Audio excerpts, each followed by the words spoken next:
Talk about Flipboard in a world of HTML5. How fast do you think we'll get to a point where HTML5 becomes kind of standard?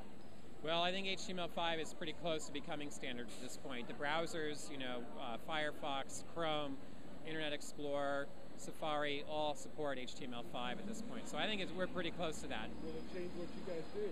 Well, it already has. We built Flipboard around HTML5. Much of what you see being rendered in Flipboard is actually built using HTML5. And you'll see us continue to embrace that. And how about in the world of connected TVs and the video content that's there, the Hulus and the Netflix? How does Flipboard play in that arena? Well, Flipboard right now is specifically focused on the iPad. But as you'll see us over time start to integrate more with respect to video.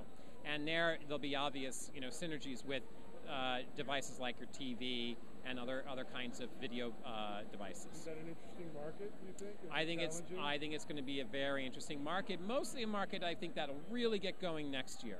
I wouldn't be surprised to see some pretty.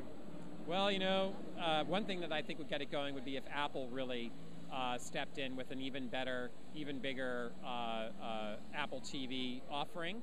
Already it's pretty good. I could imagine it, they call it a hobby right now.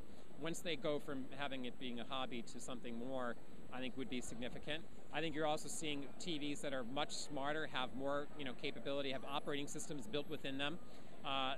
We're seeing it's an exciting time right now.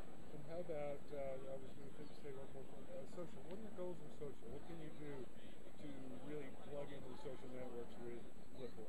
Well, the main thing that we work on is integrating with all the different social networks that are on that you work with, and let you view them and work with them right on Flipboard. So Facebook, Twitter, Instagram, Flickr, these are what we support today, and you'll see us add more in the coming months. There are new social networks that are getting created all the time. For example, Dave Morin over at Path just released something called With, which is a very cool new kind of social network, just all about people that you're with. And there's always these new things that are happening, and what we want Flipboard to be is your magazine full of all of these different things that are happening across all these different social networks.